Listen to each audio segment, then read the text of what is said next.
कविता का शीर्षक है गांठें। गहमा गहमी बिल्कुल अजीब सी रस्सा कसी है, गांठ चढ़ाने के लिए तत्पर हाथ और एक ही रस्सी के दो छोरों के बीच। गहमा गहमी बिल्कुल अजीब सी रस्सा कसी है, गांठ चढ़ाने के लिए तत्पर हाथ और एक ही रस्सी के दो सिरों के बीच। चल रहे हैं हाथ और तन रहे हैं रस्सी के सिरे।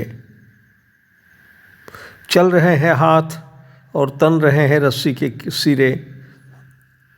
अपनी जिद, अपनी अपनी जिद, अपनी अपनी गिरह लेकर खड़े हैं सब के सब।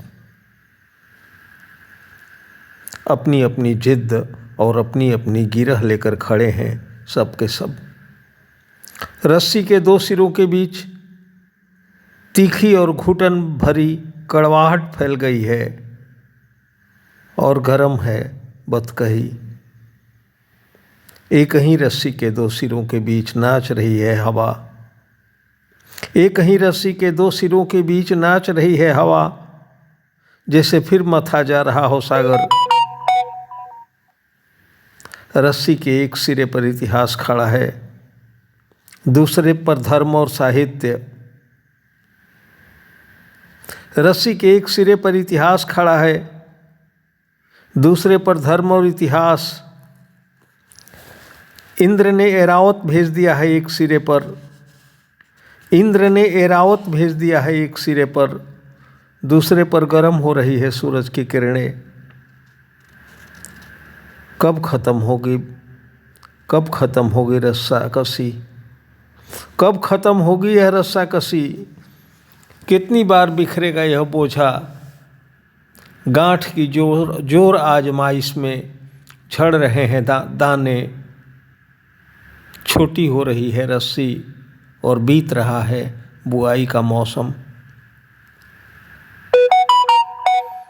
गांठ की जोर आजमाइश में झड़ रहे हैं दाने। छोटी हो रही है रस्सी और बीत रहा है बुआई का मौसम।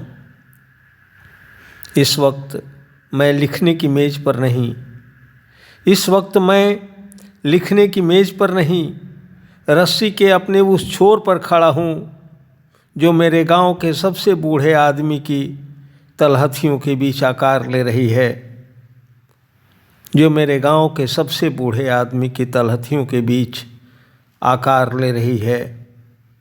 मैं सरसों के खेत में अपने उस मेड़ पर खड़ा हूँ, मैं सरसों के खेत में अपने उस मेड़ पर खड़ा हूँ जहाँ फूल सितारों को जीभ बिरा रहे हैं। मेरे भीतर चमक रही है बोझ पर चढ़ी कसी हुई मुकम्मिल गांठें। मेरे भीतर चमक रही है बोझ पर चढ़ी कसी हुई मुकम्मिल गांठें।